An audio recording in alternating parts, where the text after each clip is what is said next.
어느 날 아침 당신이 평소처럼 출근 준비를 하고 있을 때입니다. 뉴스에서는 경제가 안정적이라고 말하고 주식시장은 여전히 문제없다고 하며 전문가들은 걱정할 필요 없다고 말하죠. 그런데 당신이 모르는 사이 이상한 일이 벌어지고 있습니다. 강남의 한 오피스텔에는 새벽 5시부터 불이 켜져 있고 그 안에서 누군가는 화면을 바라보며 숨을 죽이고 있죠. 이태원의 한 프라이빗 클럽에서도 자정이 넘은 시각에 사람들이 평소와 다른 심각한 대화를 나누며 술잔을 기울입니다. 여의도의 한 사무실 또한 주말인데도 테이블 위에 차트를 펼쳐둔 채 회의가 열리고 있습니다. 이들은 모두 당신이 보지 못하는 것을 보고 있죠. 위기는 경보가 울리지도 않고 뉴스에서 먼저 알려주지도 않으며 소리를 내지 않습니다. 위기는 발자국 소리도 없이 그저 아주 조용히 다가옵니다. 그리고 당신의 자산이 반토막 났을 때가 되어서야 비로소 이미 늦었다는 사실을 깨닫게 됩니다. 하지만 누군가는 위기가 오기 몇 달 전, 아니 어쩌면 몇 년 전부터 이미 이 사실을 알고 있었습니다. 그들은 특별한 능력을 가진 사람들이 아닙니다. 그저 다른 것을 보고 있을 뿐이죠. 당신이 뉴스를 볼 때 그들은 시장을 봅니다. 당신이 전문가의 말을 들을 때 그들은 숫자를 읽습니다. 당신이 안심할 때 그들은 긴장합니다. 그 미세한 차이가 결국 운명을 가릅니다. 1200만 원을 가진 사람과 1200억 원을 가진 사람의 차이는 단순히 돈의 양이 아닙니다. 세상을 보는 눈이 다르고 읽는 언어가 다릅니다. 그리고 무엇보다 반응하는 타이밍이 완전히 다릅니다. 2008년 금융위기 때도 그랬습니다. 어떤 사람들은 집을 잃었지만 어떤 사람들은 재산을 3배로 불렸습니다. 2020년 팬데믹 때도 마찬가지였습니다. 누군가는 파산했고 누군가는 인생 최고의 수익을 올렸습니다. 같은 위기를 겪었지만 결과는 완전히 달랐습니다. 그 차이는 정보의 차이가 아니라 해석의 차이였습니다. 지금 이 순간에도 시장은 끊임없이 신호를 보내고 있습니다. 하지만 대부분의 사람들은 그 언어를 읽지 못합니다. 그들에게는 시장의 신호가 마치 암호문처럼 그저 복잡한 숫자의 나열로만 보이기 때문입니다. 여기서 무서운 진실이 하나 있습니다. 당신이 이 신호를 읽지 못한다고 해서 위기가 당신을 피해가지는 않습니다. 태풍이 몰려오는데 일기예보를 보지 않는다고 해서 태풍이 사라지지 않는 것과 같습니다. 대부분의 사람들은 위기를 뉴스 헤드라인에서 읽습니다. 하지만 그때는 이미 늦었습니다. 진짜 위기는 헤드라인보다 훨씬 먼저 아주 조용한 곳에서 시작되기 때문입니다.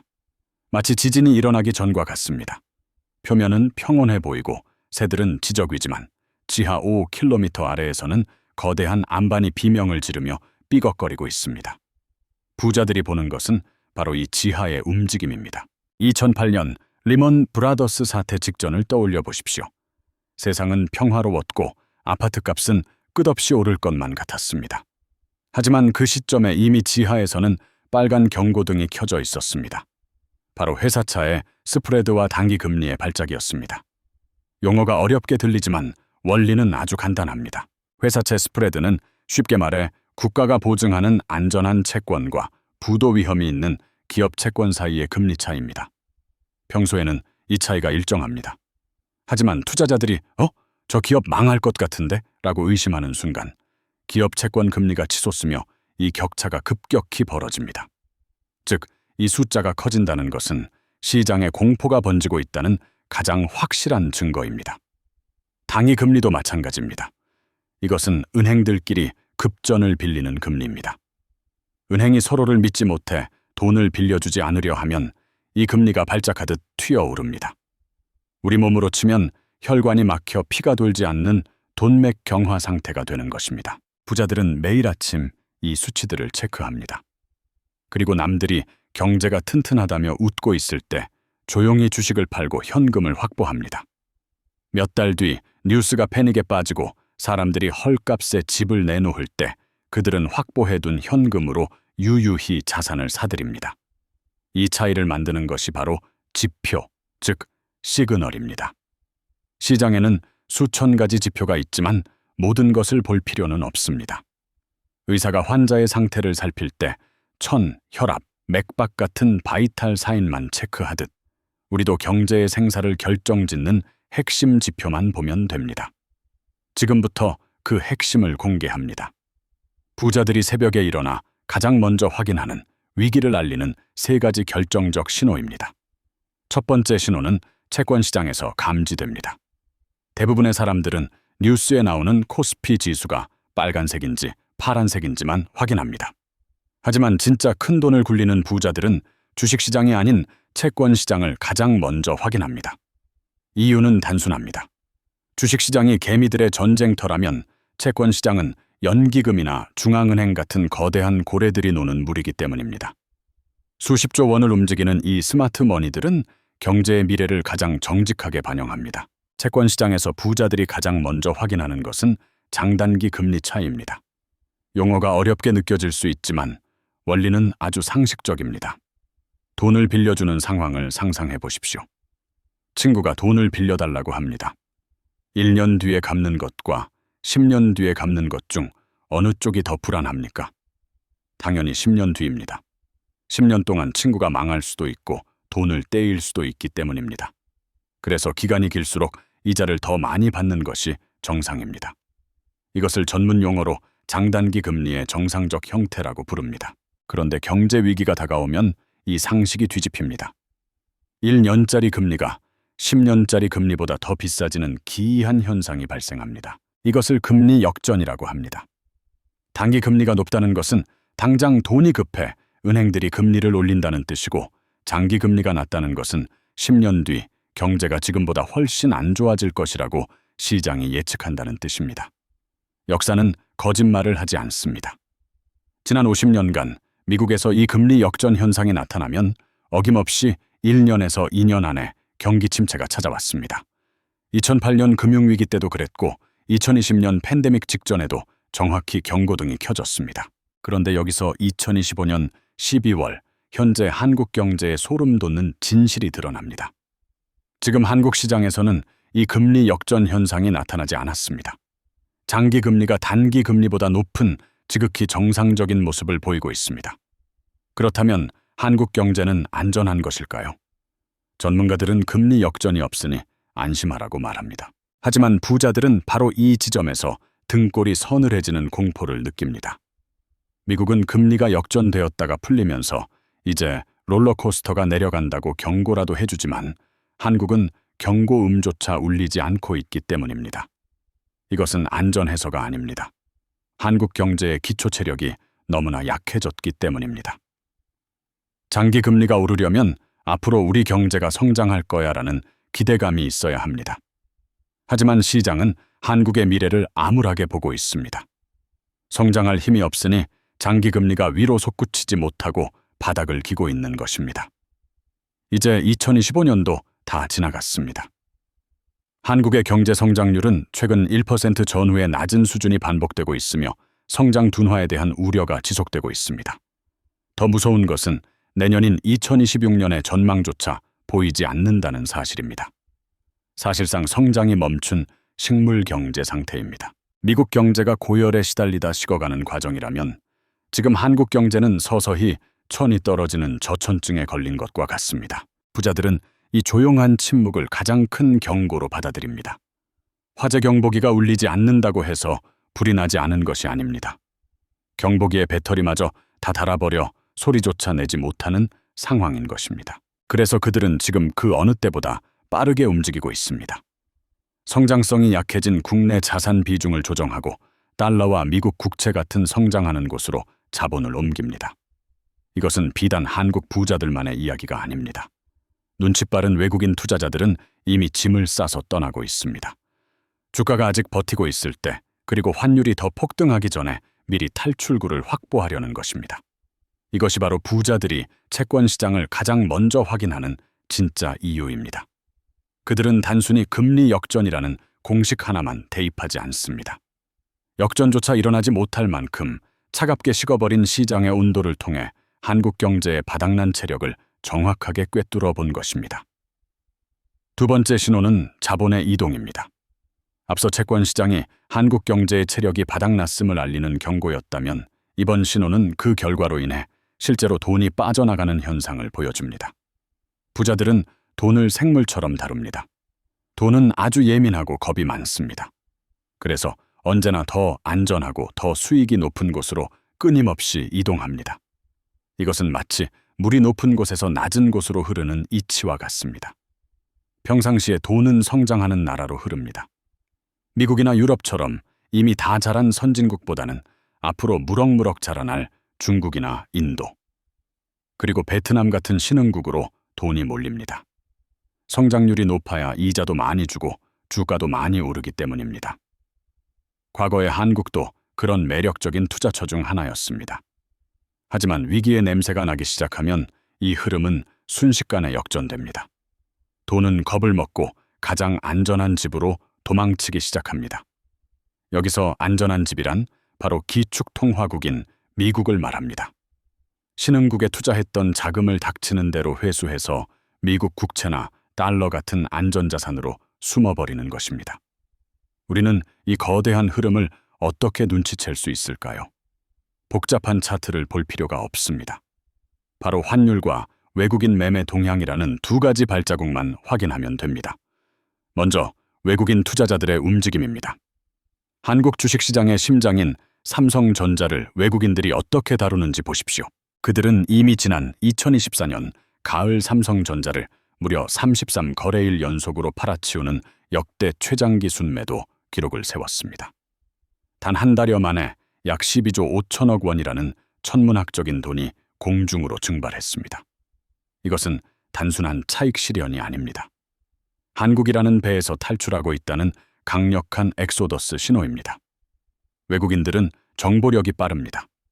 글로벌 자금의 흐름을 누구보다 먼저 감지하고 배가 가라앉기 전에 가장 먼저 구명보트에 오릅니다. 그들이 주식을 팔고 원화를 달러로 바꿔서 나갈 때 시장에는 선명한 흔적이 남습니다. 바로 환율 급등입니다. 달러를 사려는 사람은 줄을 섰는데 원화를 사려는 사람은 없으니 달러 가격, 즉 환율이 미친 듯이 오르는 것입니다. 여기서 부자들이 반드시 확인하는 결정적인 지표가 하나 더 있습니다. 바로 달러 인덱스입니다. 이 용어가 낯설다면 달러의 전투력 측정기라고 이해하면 쉽습니다. 유로화나 엔화 같은 세계 주요 통화들과 비교했을 때 달러가 얼마나 센지를 보여주는 지표입니다. 2008년 금융위기 때도 그랬고 2020년 팬데믹 때도 마찬가지였습니다. 위기가 터질 때마다 달러 인덱스는 하늘 높은 줄 모르고 치솟았습니다. 세상 모든 자산이 폭락할 때 오직 달러만이 왕의 자리를 지켰습니다. 지금의 한국 경제를 냉정히 보면 상황은 분명합니다. 성장 힘은 약해졌고 외국인은 떠나고 있으며 환율은 불안정하게 흔들리고 있습니다. 부자들은 달러 인덱스가 강세로 전환하는 순간을 절대 놓치지 않습니다. 그 즉시 원화 자산의 비중을 줄이고 달러 자산을 늘립니다. 이것은 단순한 재테크가 아닙니다. 내 자산의 가치를 지키기 위한 방어 본능입니다. 환율이 1,300원에서 1,500원으로 오르면 내가 가진 한국 돈의 가치는 앉은 자리에서 15% 넘게 사라집니다. 부자들은 이 끔찍한 앉은뱅이 손실을 피하기 위해 위기가 오기 전 미리 달러라는 튼튼한 방공호로 자산을 옮기는 것입니다. 마지막 세 번째 신호는 신용시장에서 옵니다. 앞서 외국인들이 돈을 싸들고 떠났다면 이제 남겨진 기업들이 겪어야 할 생존의 문제가 시작됩니다. 이곳에서 경고음이 울리면 그것은 단순한 위기가 아니라 기업들이 줄초상을 치르는 부도 공포가 현실화되었다는 뜻입니다. 부자들은 이 시장을 볼 때 회사차의 스프레드라는 지표를 가장 먼저 확인합니다. 용어가 어렵지만 원리는 아주 간단합니다. 이것은 정부와 기업의 신용 점수 차이라고 이해하면 됩니다. 여러분이 친구에게 돈을 빌려준다고 해보죠. 절대 망할 리 없는 공무원 친구와 언제 망할지 모르는 사업하는 친구가 있습니다. 공무원 친구에게는 이자를 싸게 받아도 됩니다. 하지만 사업하는 친구에게는 이자를 훨씬 비싸게 받아야 합니다. 돈을 떼일 위험이 크기 때문입니다. 이때 두 친구의 이자 차이를 바로 스프레드라고 합니다. 경제에서도 마찬가지입니다. 국가가 발행하는 국채는 안전하지만 기업이 발행하는 회사채는 위험합니다. 그래서 평소에는 기업이 국채보다 이자를 1%에서 2% 정도 더 줍니다. 이것이 정상적인 시장의 모습입니다. 그런데 위기가 닥치면 이 격차가 미친 듯이 벌어지기 시작합니다. 투자자들이 기업을 믿지 못하게 되면서 이자를 더 내놓으라고 요구하거나 아예 돈을 빌려주지 않기 때문입니다. 이 격차가 3%를 넘어가면 경고 단계이고 5%를 넘어가면 위험 단계입니다. 참고로 2008년 금융위기 때는 이 격차가 무려 20%까지 벌어졌습니다. 시장이 공포에 질려 기업들에게 돈을 빌려주기를 완전히 거부했다는 뜻입니다. 여기서 더 무서운 뇌관이 하나 있습니다. 바로 정크본드 시장입니다. 이름 그대로 쓰레기 등급 채권이라는 뜻이지만 순화해서 하이일드 채권이라고도 부릅니다. 신용 등급이 낮은 위험한 기업들이 발행하는 채권입니다. 경기가 좋을 때 투자자들은 높은 이자를 받기 위해 이 위험한 채권을 덥석덥석 샀습니다. 하지만 위기 징후가 보이면 가장 먼저 팔아치우는 것이 바로 이 정크본드입니다. 가장 약한 고리부터 끊어지는 것입니다. 정크본드 가격이 폭락하면 끔찍한 연쇄작용이 일어납니다. 채권 가격이 떨어지면 금리는 폭등합니다.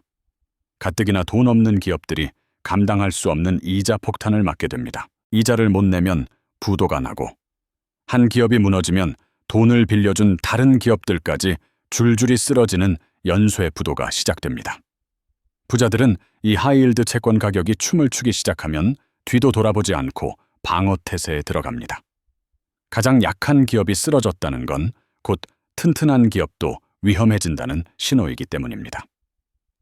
마지막으로 부자들이 확인하는 결정적인 숫자가 하나 더 있습니다. 바로 은행 간 금리입니다. 이것은 은행들끼리 급전을 빌릴 때 적용하는 금리입니다. 보통 은행들은 서로를 믿기 때문에 중앙은행 기준금리와 비슷한 수준으로 돈을 빌려줍니다. 그런데 위기가 오면 이 금리가 발작하듯 튀어오릅니다. 은행조차 다른 은행을 믿지 못하는 상황이 벌어진 것입니다. 저 은행도 내일 망할지 몰라라는 공포가 은행가를 지배하면 서로 돈줄을 잠가버립니다. 2008년 리먼 브라더스 사태가 바로 그랬습니다. 세계적인 은행들이 서로를 믿지 못해 돈을 빌려주지 않았고 결국 돈이 돌지 않아 멀쩡한 기업들까지 흑자도산을 했습니다. 이것이 바로 경제의 피가 멈추는 돈맥 경화 현상입니다. 지금 2025년 12월 신용시장의 금리 차이가 심상치 않게 벌어지고 있습니다. 이 세 가지 신호, 즉 채권금리의 이상 징후와 자본의 대탈출, 그리고 기업 자금 시장의 경색이 동시에 나타나고 있습니다. 이것은 위기가 문 앞까지 온 것이 아니라 이미 현관문을 열고 들어왔다는 명백한 증거입니다. 이 세 가지 신호, 채권시장의 금리 역전, 자본의 이동, 신용시장의 경색. 이것들이 동시에 나타나기 시작하면 위기는 이미 문 앞까지 와 있는 겁니다. 그리고 부자들은 이미 대피를 완료한 상태죠. 하지만 여기서 끝이 아닙니다. 시장 신호만으로는 부족합니다. 진짜 부자들은 더 깊은 곳을 봅니다. 돈의 흐름 뒤에 숨은 실물 경제의 건강 상태를요, 바로 펀더멘털입니다. 지금까지 우리는 시장이 보내는 세 가지 경고 신호를 확인했습니다. 이 신호들은 우리 몸으로 치면 고열이 나고 기침을 하는 증상입니다. 하지만 진짜 무서운 것은 겉으로 드러난 증상이 아닙니다. 몸속 깊은 곳에서 장기를 파괴하고 있는 바이러스, 즉 경제의 기초 체력인 펀더멘털이 무너지고 있다는 사실입니다. 부자들은 화려한 뉴스 헤드라인에 속지 않습니다.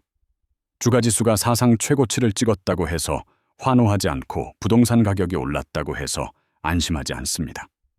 그들은 대신 차가운 표정으로 묻습니다. 이 가격이 진짜인가?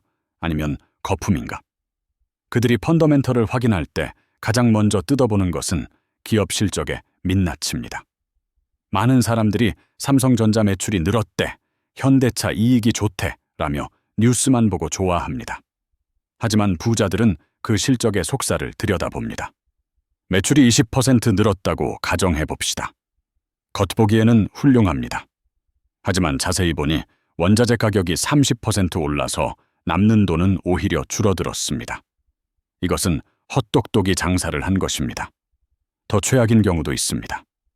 물건이 팔리지 않아 창고에 재고가 산더미처럼 쌓여 있는데 이것을 매출로 잡아서 실적을 부풀리는 경우입니다. 이것은 나중에 악성 재고가 되어 기업의 목을 조르는 부메랑으로 돌아옵니다. 그래서 부자들은 손익계산서의 이익을 믿지 않습니다. 대신 현금 흐름표를 봅니다. 장부에 적힌 숫자가 아니라 실제로 기업 통장에 현금이 들어왔는지를 확인하는 것입니다. 흑자부도라는 말이 있습니다. 장부상으로는 돈을 벌었는데 당장 직원 월급 줄 현금이 없어서 망하는 것을 말합니다. 지금 한국에는 이런 기업들이 너무나 많습니다. 여기서 등장하는 소름 돋는 지표가 바로 이자 보상 배율입니다. 이름이 어렵지만 뜻은 간단합니다. 장사해서 번 돈으로 이자는 낼 수 있니? 라고 묻는 것입니다. 이 배율이 1보다 작으면 번 돈을 다 털어넣어도 은행 이자조차 못 갚는다는 뜻입니다. 우리는 이런 기업을 좀비 기업이라고 부릅니다. 살아있는 것처럼 보이지만 사실상 죽은 기업이라는 뜻입니다. 놀라지 마십시오. 지금 한국 코스피, 코스닥 상장사 중 상당수가 이 좀비 기업 상태입니다. 금리가 낮을 때는 빚을 내서 빚을 막으며 연명할 수 있었습니다. 하지만 지금처럼 고금리가 지속되고 자금 시장이 얼어붙으면 이 좀비들은 더 이상 버티지 못합니다. 이들이 쓰러지기 시작하면 한국 경제는 걷잡을 수 없는 도미노 파산의 공포에 휩싸이게 됩니다. 펀더멘털의 두 번째 시한폭탄은 바로 가계부채입니다. 대한민국의 가계빚은 이미 2,000조 원을 넘어섰습니다. 세계 최고 수준입니다. 문제는 이 빚의 대부분이 부동산, 즉 아파트에 묶여 있다는 점입니다. 집값이 오를 때는 아무도 이것을 문제라고 생각하지 않습니다.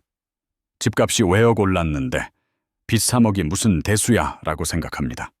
하지만 집값이 떨어지기 시작하면 상황은 지옥으로 변합니다. 빚은 3억 그대로인데 집값은 3억으로 떨어집니다. 내 돈은 전 재산이 증발하고 오직 빚만 남는 깡통 전세, 깡통 아파트가 되는 것입니다. 이때부터 사람들은 생존 모드에 돌입합니다. 빚을 갚기 위해 지갑을 닫아버립니다. 외식을 끊고 쇼핑을 멈추고 여행을 포기합니다. 소비가 줄어들면 기업의 매출이 떨어지고 기업이 어려워지면 고용을 줄입니다. 내 월급이 깎이거나 일자리를 잃게 됩니다. 그러면 소비는 더 줄어듭니다. 이 끔찍한 악순환의 고리가 바로 부자들이 가장 경계하는 복합 불황의 실체입니다. 지금 한국 경제는 밖으로는 수출 경쟁력을 잃어가고 안으로는 빚더미에 눌려 숨을 쉬지 못하고 있습니다. 부자들은 이 썩어가는 뿌리를 보며 이미 결단을 내렸습니다. 이제 남은 것은 이 위기가 언제, 어떤 모습으로 당신의 식탁과 지갑을 덮치느냐 하는 시간 문제뿐입니다. 지금까지의 거시경제 이야기가 다소 멀게 느껴질 수 있습니다. 채권금리나 환율 전쟁 같은 말들은 뉴스 속 남의 이야기처럼 들립니다. 하지만 이 거대한 파도는 결국 당신의 현관문을 부수고 안방까지 밀려 들어옵니다. 그것도 아주 구체적이고 잔인한 형태로 말입니다. 상상해 볼까요? 당신이 매일 아침 출근길에 습관처럼 마시는 스타벅스 아메리카노가 지금은 4,800원입니다. 그런데 어느 날 5,500원이 되더니 불과 몇 달 뒤에는 6,500원이 됩니다. 점심값은 더 충격적입니다. 10,000원짜리 한 장으로 해결하던 국밥 한 그릇이 15,000원, 20,000원이 됩니다. 월급 빼고 세상 모든 가격이 미친 듯이 오르는 인플레이션의 공포가 식탁을 덮칩니다. 문제는 당신의 월급입니다. 기업들이 어려우니 연봉은 동결되거나 오히려 삭감됩니다. 물가는 50% 올랐는데 내 월급은 그대로입니다. 이것은 누군가 내 월급 통장에서 매달 돈을 몰래 훔쳐가는 것과 똑같습니다. 가만히 숨만 쉬고 있어도 가난해지는 벼락거지가 되는 것입니다. 더 무서운 것은 대출의 습격입니다. 앞서 신용시장이 얼어붙었다고 말씀드렸습니다. 은행들이 돈줄을 죄기 시작하면 그 고통은 고스란히 당신에게 전가됩니다. 주택담보대출 금리가 내려갈 기미를 보이지 않습니다. 매달 갚아야 할 이자가 100만 원에서 200만 원으로 2배가 됩니다. 밥값은 오르고 이자는 폭탄처럼 늘어납니다. 결국 사람들은 생존을 위해 지갑을 아예 닫아버립니다. 외식을 끊고 쇼핑을 멈추고 여행을 포기합니다. 당신뿐만 아니라 당신의 친구와 이웃들도 모두 소비를 멈춥니다. 그러면 거리의 풍경이 바뀝니다.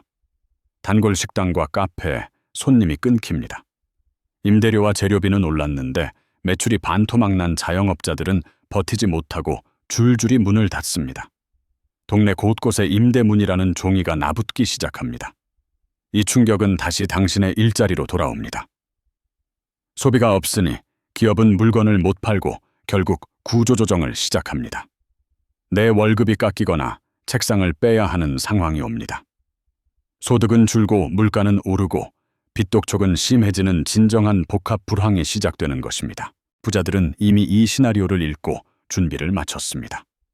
원화 가치가 휴지 조각이 되기 전에 달러를 확보했고 폭락하는 자산을 주울 현금을 챙겼습니다. 하지만 대다수의 일반인들은 이 폭풍이 눈앞에 닥치고 나서야 비명을 지르게 됩니다. 설마 나한테 그런 일이 일어나겠어 라고 방심했던 대가는 너무나 가혹합니다. 시계는 멈추지 않고 돌아갑니다. 위기의 신호는 이미 당신의 눈앞에 도착했습니다. 우리는 오늘 부자들이 비밀스럽게 확인하는 3가지 지표를 모두 확인했습니다. 차갑게 식어버린 채권 시장, 썰물처럼 빠져나가는 자본의 이동, 그리고 믿음이 깨져버린 신용시장의 경고음까지 말입니다. 이제 남은 것은 당신의 판단입니다. 이 신호들을 무시하고 어제와 똑같은 하루를 보낼 수도 있습니다. 반대로 지금 당장 자산의 포트폴리오를 점검하고 다가올 파도에 대비할 수도 있습니다. 어떤 길을 가든 정답은 없습니다. 오직 1년 뒤, 그리고 3년 뒤 당신이 받아들여야 할 결과만 다를 뿐입니다. 중요한 건 이제 여러분의 눈에는 세상이 어제와 다르게 보인다는 사실입니다. 보이지 않던 신호가 보이고 들리지 않던 경고음이 들리기 시작했을 겁니다. 그 작은 변화가 훗날 여러분을 가장 안전한 곳으로 이끌어 줄 거라 믿습니다. 여러분의 영수증, 그리고 출근길 풍경은 어제와 달랐습니까? 혹시 당신만 감지한 미세한 균열의 징후가 있다면 댓글로 기록해 주십시오. 우리의 데이터가 모이면 위기를 뚫는 지도가 됩니다. 긴 영상 시청해 주셔서 감사합니다. 폭풍 속에서 남들보다 한 발 먼저 기회의 문을 열고 싶다면 구독과 좋아요를 부탁드립니다. 영상 제작에 큰 힘이 됩니다.